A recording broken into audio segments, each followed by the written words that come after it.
ಇನ್ನು ಸಾಕಷ್ಟು ಜನರಿಗೆ ಹೆಣ್ಮಕ್ಳಿಗೆ ಅದರಲ್ಲೂ ಲಿಪ್ಸ್ ಬ್ಲ್ಯಾಕ್ ಇರುತ್ತೆ. ಕೆಲವರು ಸ್ಮೋಕ್ ಮಾಡ್ಬೋದು ಅಥವಾ ಕಾಸ್ಮೆಟಿಕ್ಸ್ ಇಂದ ಲಿಪ್ಸ್ ಬ್ಲ್ಯಾಕ್ ಆಗಿರ್ಬೋದು, ಸಾಕಷ್ಟು ರೀಸನ್ಸ್ ಇರುತ್ತೆ. ಬಟ್ ಅವರಿಗೆ ಒಂದು ಪಿಂಕ್ ಲಿಪ್ ಬೇಕು ಅನ್ನುವಂಥದ್ದು ಒಂದು ಆಸೆ ಕೂಡ ಇರುತ್ತೆ. ಸೊ ಇಲ್ಲಿ ಪ್ರೋ ವೈಟಲ್ ಹೆಲ್ತ್ ಅಲ್ಲಿ ಲಿಪ್ ಕರೆಕ್ಷನ್ಗೆ ಯಾವ ಥರದೊಂದು ಟ್ರೀಟ್ಮೆಂಟ್ ಇದೆ ನೋಡಿ. ಡಾರ್ಕ್ ಲಿಪ್ಸ್ ಅಥವಾ ಹೈಪರ್ ಪಿಗ್ಮೆಂಟೆಡ್ ಲಿಪ್ಸ್ ಅಂತ ಹೇಳ್ತೀವಿ. ಸೊ ಇದೇನಾಗುತ್ತೆ ಅಂತಂದರೆ ನ್ಯಾಚುರಲಿ ನಿಮಗೆ ಲಿಪ್ ಅಂದರೆ ಪಿಂಕಿಶ್ ಇಟ್ಕೋಬೇಕು ಅಂತಂದರೆ ನೀವು ರೆಗ್ಯುಲರ್ಲಿ, ಇವಾಗ ಕೆಲವ್ರಿಗೆ ಅಭ್ಯಾಸ ಇರುತ್ತೆ ಡ್ರೈ ಲಿಪ್ ಆಗಿದ ತಕ್ಷಣ ಸಲೈವ ಅಪ್ಲೈ ಮಾಡ್ತಾ ಇರ್ತಾರೆ. ಸೊ ಅಥವಾ ಡ್ರೈ ಲಿಪ್ನ ಪದೇ ಪದೇ ಕಿತ್ತುವಂಥದ್ದು. ಸೊ ಇದೇನಾಗುತ್ತೆ, ಡ್ಯಾಮೇಜ್ ಮಾಡೋಕ್ಕೆ ಶುರು ಮಾಡುತ್ತೆ ಲಿಪ್ಸ್ನ. ಸೊ ಅದರಿಂದ ಕೂಡ ನಿಮಗೆ ಡಾರ್ಕ್ ಲಿಪ್ಸ್ ಬರ್ಬೋದು. ಇನ್ನು ಕೆಲವರು ಸ್ಮೋಕಿಂಗ್ ಅಭ್ಯಾಸ ಇರುತ್ತೆ. ಸೊ ಸ್ಮೋಕಿಂಗ್ ಅಭ್ಯಾಸ ಇದ್ದವ್ರಿಗೆ ನೀವು ನ್ಯಾಚುರಲಿ ನೋಡ್ತೀರಾ there is a dark lips.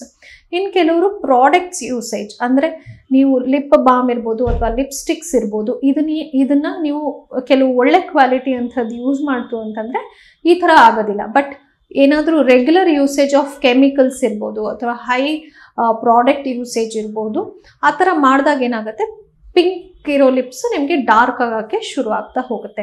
But ನಿಮಗೆ ಇದನ್ನು ಇಮಿಡಿಯೇಟ್ಲಿ ಕಡಿಮೆ ಮಾಡ್ಕೋಬೇಕು ಅಥವಾ ವೇಗವಾಗಿ ಅದನ್ನು ಸರಿಪಡಿಸ್ಕೋಬೇಕು ಅಂತಂದರೆ, ಒಂದು ನಮ್ಮ ಕ್ಲಿನಿಕಲ್ಲಿ ಮೈಕ್ರೋ ನೀಡ್ಲಿಂಗ್ ಅಂತ ಮಾಡ್ತೀವಿ. ನಿಮ್ಮ ಸ್ಕಿನ್ನಿಗೆ ಬೇಕಾಗಿರುವಂತಹ ಸೀರಮ್ ಅಂದರೆ which is good for skin, ಅದನ್ನು ನಾವು ಅಪ್ಲೈ ಮಾಡಿ ನಿಮಗೆ ಮೈಕ್ರೋ ನೀಡ್ಲಿಂಗ್ ಮಾಡ್ತೀವಿ. ಸೊ ಮೈಕ್ರೋ ನೀಡ್ಲಿಂಗ್ ಹೇಗೆ ಮಾಡ್ತೀವಿ ಅಂತಂದರೆ, ನಿಮಗೆ ಮೈಕ್ರೋ ಪೋರ್ಸ್ ಕ್ರಿಯೇಟ್ ಆಗುತ್ತೆ ಲಿಪ್ಸ್ ಮೇಲೆ. ಸೊ ಅವಾಗ ಏನಾಗುತ್ತೆ, ಸೀರಮ್ ಅಪ್ಲಿಕೇಶನ್ ಮಾಡ್ತಾ ಮಾಡ್ತಾ ನಿಮಗೆ ಅದು ಮೈಕ್ರೋ ನೀಡ್ಲಿಂಗ್ ಮಾಡಿದಾಗ ಹೊಸ ಸೆಲ್ ಉತ್ಪತ್ತಿ ಆಗುತ್ತೆ. ಬಿಕಾಸ್ ಅಲ್ಲಿ ರಿಪೇರಿಂಗ್ ಸೆಲ್ಸ್ ಉತ್ಪತ್ತಿ ಆಗೋದ್ರಿಂದ ಸೊ ಅಲ್ಲಿ ಏನಾಗುತ್ತೆ, ನಿಮ್ಗೆ ನ್ಯಾಚುರಲಿ ಲಿಪ್ಸು ಪಿಂಕ್ ಆಗೋಕ್ಕೆ ಶುರು ಆಗುತ್ತೆ. ಇನ್ನು ಒಂದು ಲೇಸರ್ ಡಿಪಿಗ್ಮೆಂಟೇಷನ್ ಅಂತ ಹೇಳ್ತೀವಿ. ಸೊ ಲೇಸರ್ ಡಿಪಿಗ್ಮೆಂಟೇಷನ್ ಅಂತ ಅಂದರೆ ನಿಮಗೆ ಲೇಸರ್ ಮೂಲಕ ನಾವು ಟ್ರೀಟ್ಮೆಂಟ್ ಕೊಡುವಂಥದ್ದು ಡಾರ್ಕ್ ಲಿಪ್ಸ್ಗೆ. ಸೊ ಇದರಲ್ಲಿ ಏನಾಗುತ್ತೆ, ನಿಮಗೆ ಡಾರ್ಕ್ ಲಿಪ್ ಕರೆಕ್ಷನ್ಸು ಕೂಡ ಹೆಲ್ಪ್ ಆಗುತ್ತೆ. ಇನ್ನೂ ಒಂದು ಪರ್ಮನೆಂಟ್ ಇದು ಮೇಕಪ್ದು ಲಿಪ್ ಕರೆಕ್ಷನ್ ಅಂತ ಹೇಳ್ತೀವಿ. So as a dermatologist and cosmetologist ನಾನು ಇದನ್ನು ಯೂಶಲಿ ಸಜೆಸ್ಟ್ ಮಾಡಲ್ಲ ಅಂಟಿಲ್ ಅಂಡ್ ಅನ್ಲೆಸ್ ಅದು ರಿಕ್ವೈರ್ಮೆಂಟ್ ಇರೋ ತನಕ. ಸೊ ಇದೇನಂತಂದರೆ ನಿಮಗೆ ಪಿಗ್ಮೆಂಟ್ನ ಇಂಡ್ಯೂಸ್ ಮಾಡ್ತೀವಿ as a tattoo on the lips. ಅಂದರೆ with all aseptic precautionary methods use ಮಾಡಿಕೊಂಡು ನಾವು ಅದನ್ನು ಮಾಡಬಹುದು. ಬಟ್ ಏನಾಗುತ್ತೆ ಅಂತಂದರೆ ಇದು ಹೊರಗಡೆಯಿಂದ ಪಿಗ್ಮೆಂಟ್ ಅದು.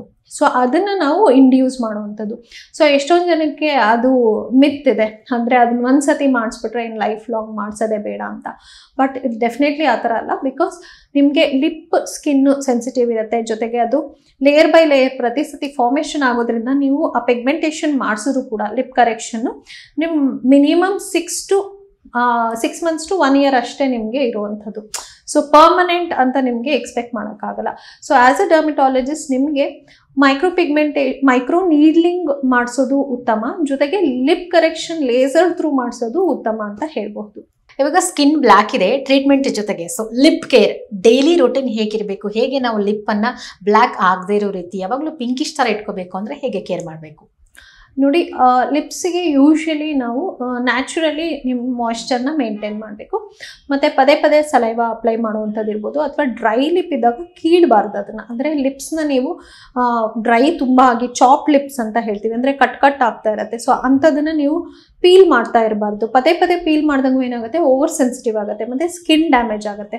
ಸೊ ನೀವೇನಂತಂದರೆ ಪ್ರತಿ ಸತಿನೂ ನಿಮಗೆ ಚಾಪ್ಸ್ ಲಿಪ್ಸ್ ಇದೆ ಮತ್ತು ಅದು ಡ್ರೈ ಆಗ್ತಿದೆ ಅಂತ ಹೇಳಿದಾಗ ನೀವು ಅದಕ್ಕೆ ಮಾಯ್ಶ್ಚರೈಸರ್ಸ್ನ ಅಪ್ಲೈ ಮಾಡಬೇಕಾದ್ರೆ ಲಿಪ್ ಬಾಮ್ನ ಅಪ್ಲೈ ಮಾಡಬೇಕಾಗತ್ತೆ ರೆಗ್ಯುಲರ್ಲಿ, ಅಂದರೆ ಮಾರ್ನಿಂಗ್ ಮತ್ತು ನೈಟ್.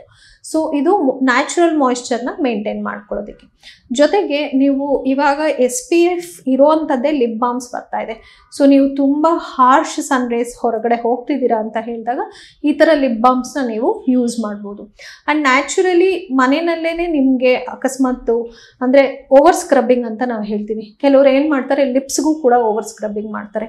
ಸೊ ಅದನ್ನು ಅವಾಯ್ಡ್ ಮಾಡಬೇಕಾಗುತ್ತೆ, ಯಾಕೆಂದರೆ ದಿನಾ ನೀವು ಸ್ಕ್ರಬ್ ಮಾಡೋದಕ್ಕಾಗೋದಿಲ್ಲ. ಸೊ ದಿನಾ ಸ್ಕ್ರಬ್ ಮಾಡ್ತು ಅಥವಾ ಎಕ್ಸ್ಫೋಲಿಯೇಟ್ ಮಾಡ್ತೀರಾ ಲಿಪ್ಸ್ನ ಅಂತಂದರೆ ಓವರ್ ಡ್ಯಾಮೇಜ್ ಆಗುತ್ತೆ. ಸೊ ಅದನ್ನು ಕೂಡ ಅವಾಯ್ಡ್ ಮಾಡಬೇಕಾಗುತ್ತೆ. ಸೊ ನ್ಯಾಚುರಲಿ ನೀವು ಮಾಯ್ಶ್ಚರೈಸರ್ಸ್ ಅಥವಾ ಲಿಪ್ ಬಾಮ್ನ ಯೂಸೇಜ್ ಮಾಡಿಕೊಂಡು ಆ್ಯಂಡ್ ಆದಷ್ಟು ನೀವು ಬ್ರ್ಯಾಂಡೆಡ್ ಲಿಪ್ಸ್ಟಿಕ್ಸ್ ಇರ್ಬೋದು ಅಥವಾ ಕ್ವಾಲಿಟಿ ಬೇಸ್ಡ್ ಪ್ರಾಡಕ್ಟ್ಸ್ನ ನೀವು ಯೂಸ್ ಮಾಡ್ತೀರಾ ಅಂದರೆ ನಿಮ್ಮ ಲಿಪ್ಸ್ ನೀವು ಡೆಫಿನೆಟ್ಲಿ ನೀವು ಸರಿಪಡಿಸ್ಕೋಬೋದು. ಅಂದರೆ to maintain that lip colour ನೀವು ಸರಿಪಡಿಸ್ಕೋಬಹುದು. ಸೊ ಇವಾಗ ನ್ಯಾಚುರಲ್ ಆಗಿ ಸೊ ನಮ್ಮ ಸ್ಕಿನ್ ಮಾಯಿಶ್ಚರೈಸರ್ ಆಗಿರ್ಬೇಕು ಅಂತಂದ್ರೆ ಸೊ ಎಷ್ಟೋ ಜನ ಹೆಣ್ಮಕ್ಳು ನೀರು ಕುಡಿಯಲ್ಲ. ಸೊ ನಮ್ಮ ಸ್ಕಿನ್ಗೆ ವಾಟರ್ ಅನ್ನುವಂಥದ್ದು ಎಷ್ಟು important and fruit, especially fruit ಬಗ್ಗೆ ನೀವು ಟಿಪ್ಸ್ ಕೊಡೋದಾದ್ರೆ ಸ್ಕಿನ್ ಚೆನ್ನಾಗಿರ್ಬೇಕು ಅಂದ್ರೆ? ನೋಡಿ, ಪ್ರೊವೈಟಲ್ ಹೆಲ್ತಲ್ಲಿ ಸಾಮಾನ್ಯವಾಗಿ ನಾವು ಟ್ರೀಟ್ಮೆಂಟ್ ಕೊಟ್ಟಾಗ ಏನಾಗುತ್ತೆ ಅಂತಂದರೆ ನಾವು ಎಲ್ಲ ಥರ ರೀತಿನಲ್ಲೂ ನಾವು ನೋಡ್ತೀವಿ. ಅಂದರೆ ಇವಾಗ ನ್ಯೂಟ್ರಿಷನ್ ಈಸ್ ವೆರಿ ಇಂಪಾರ್ಟೆಂಟ್ ಅಂತ ಹೇಳ್ತೀವಿ ಸ್ಕಿನ್ಗೆ. ಸೊ ಇಲ್ಲಿ ಏನಾಗುತ್ತೆ ಅಂದರೆ ಇವಾಗ basically hydration for your body, ಅಂದರೆ ನಿಮ್ಮ ದೇಹ ಎಷ್ಟು ಹೈಡ್ರೇಟ್ ಆಗಿರುತ್ತೆ ನಿಮ್ಮ ಸ್ಕಿನ್ ಅಷ್ಟು ಗ್ಲೋ ಆಗುತ್ತೆ ಅಂತ ಹೇಳ್ತೀವಿ.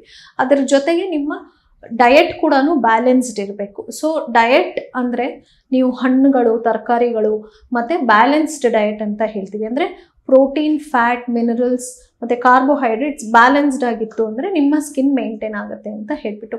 So water is very essential, ಅಂದರೆ ನೀರು ಚೆನ್ನಾಗಿ ತಗೋಬೇಕು. ಸೊ ಅಡಲ್ಟ್ಸ್ ಅಂತ ಹೇಳ್ತೀವಿ, ಅಂದರೆ ದೊಡ್ಡವರಲ್ಲಿ ನಿಮಗೆ ಮಿನಿಮಮ್ 3 ರಿಂದ 4 ಲೀಟರ್ ಪರ್ ಡೇ ತೊಗೊಳ್ಳೇಬೇಕು ನೀರು. ಸೊ ನೀರು ಜೊತೆಗೆ ನೀವು ಈ ಫ್ರೂಟ್ ಜ್ಯೂಸಸ್ ಇರ್ಬೋದು, ಬಟರ್ ಮಿಲ್ಕ್ ಇರ್ಬೋದು, ಅಥವಾ ಯಾವುದೇ ಥರ ನೀರಿನ ಅಂಶನೂ ಕೂಡ ಇನ್ಕ್ಲೂಡ್ ಮಾಡಬಹುದು. So hydration is very important ಅಂತ ಹೇಳ್ತೀವಿ. ಇದ್ರ ಜೊತೆಗೆ ಹಣ್ಣುಗಳು, ಅಂದರೆ ನೀವು ಹೋಲ್ ಫ್ರೂಟ್ಸ್ ಅಂತ ಹೇಳ್ತೀವಿ. ಅಂದರೆ ಇವಾಗ ಅದನ್ನು ಜ್ಯೂಸ್ ಮಾಡ್ಕೊಂಡು ಕುಡಿಯೋವಂಥದ್ದು ಇರ್ಬೋದು, ಅಥವಾ ಬೇರೆ ಥರ ನೀವು ಈ ಏನು ಐಸ್ ಕ್ರೀಮ್ಸ್ ಇರ್ಬೋದು, ಅಥವಾ ಅಂದರೆ ಫ್ರೂಟ್ಸಿಂದ ಮಾಡಿರುವಂಥದ್ದೇ ಫ್ರೂಟ್ಸ್ ಅಂತ ಅಂದ್ಕೊಂಡು ನಾವು ಆಲ್ಟರ್ನೇಟ್ ಹುಡುಕಬಾರ್ದು. ಹೋಲ್ ಫ್ರೂಟ್ ಅಂತ ಹೇಳ್ತೀವಿ, ಫುಲ್ ಹಣ್ಣನ್ನು ತಗೊಳ್ಬೇಕು, ಅದರಿಂದ ಜಾಸ್ತಿ ನ್ಯೂಟ್ರಿಷನ್ ಸಿಗುತ್ತೆ ನಮಗೆ. ಅದ್ರ ಜೊತೆಗೆ ಏನಂತಂದರೆ ನಿಮಗೆ ಬ್ಯಾಲೆನ್ಸ್ಡ್ ಸೀಸನಲ್ ಫ್ರೂಟ್ಸ್ ಅಂತ ಹೇಳ್ತೀವಿ. ಅಂದರೆ ನಿಮಗೆ ಮಳೆಗಾಲ, ಚಳಿಗಾಲ, ಬಿಸಿಲುಗಾಲದಲ್ಲಿ ಯಾವ್ಯಾವ ಥರ ಫ್ರೂಟ್ಸ್ ಅವೈಲಬಲ್ ಇರುತ್ತೆ ಆ ಫ್ರೂಟ್ಸ್ನ ನೀವು ತಗೊಳ್ಬಹುದು. ಅದ್ರ ಜೊತೆಗೆ ನೀವು ಏನು ಮಾಡಬೇಕಂದ್ರೆ ಬ್ಯಾಲೆನ್ಸ್ಡ್ ಡಯಟ್ ತಗೊಂಡಾಗ ನಿಮ್ಮ ಸ್ಕಿನ್ ನ್ಯಾಚುರಲಿ ಮೇಂಟೈನ್ ಆಗುತ್ತೆ. ಅಂದರೆ ಇನ್ನೊಂದು, ನಮ್ಮಲ್ಲಿ ಪೇಷಂಟ್ಸ್ ಬಂದಾಗ ನಾವು ಅವರಿಗೆ ಡೀಟೇಲ್ ಬ್ಲಡ್ ಎಕ್ಸಾಮಿನೇಷನ್ಸ್ ಮಾಡಿಸ್ತೀವಿ. ಅಂದರೆ ಡೆಫಿಷಿಯನ್ಸೀಸ್ ಇದೆಯಾ, ಯಾವುದಾದ್ರೂ ವಿಟಮಿನ್ D3 ಇರ್ಬೋದು, ಅಥವಾ B12 ಡೆಫಿಷಿಯನ್ಸೀಸ್ ಇರ್ಬೋದು, ಅಥವಾ ಕ್ಯಾಲ್ಶಿಯಂ ಡೆಫಿಷಿಯನ್ಸಿ, ಯಾವುದೇ ಥರ ಡೆಫಿಷಿಯನ್ಸೀಸು. ಸೊ ಈ ಥರದ್ದಿದ್ದಾಗ ನಾವು ನ್ಯೂಟ್ರಿಷನ್ ಈಸ್ ವೆರಿ ಇಂಪಾರ್ಟೆಂಟ್ ಅಥವಾ ಡಯಟ್ ಈಸ್ ವೆರಿ ಇಂಪಾರ್ಟೆಂಟ್ ಅಂತ ಹೇಳ್ತೀವಿ. ಸೊ ಇದೆಲ್ಲ ಮಾಡಿದಾಗ ಅವರಿಗೆ ಯಾವುದು ಕಡಿಮೆ ಅಂಶದಲ್ಲಿ ಉತ್ಪತ್ತಿ ಆಗ್ತಿದೆ ವಿಟಮಿನ್ಸು, ನಾವು ಅದನ್ನು ಕೂಡ ನ್ಯಾಚುರಲಿ ಫುಡ್ ಮೂಲಕ ತೊಗೊಳಕ್ಕೆ ಹೇಳ್ತೀವಿ. ಸೊ ಇದನ್ನು ಬ್ಯಾಲೆನ್ಸ್ ಆಗಿ ಅವರು ಮೇಂಟೈನ್ ಮಾಡಿದ್ರೆ ಸ್ಕಿನ್ ಹೆಲ್ತ್ ಕೂಡ ತುಂಬ ಚೆನ್ನಾಗಿ ಮೇಂಟೈನ್ ಆಗುತ್ತೆ ಅಂತ ಹೇಳ್ಬೋದು. Okay, thank you ma'am, thank you so much.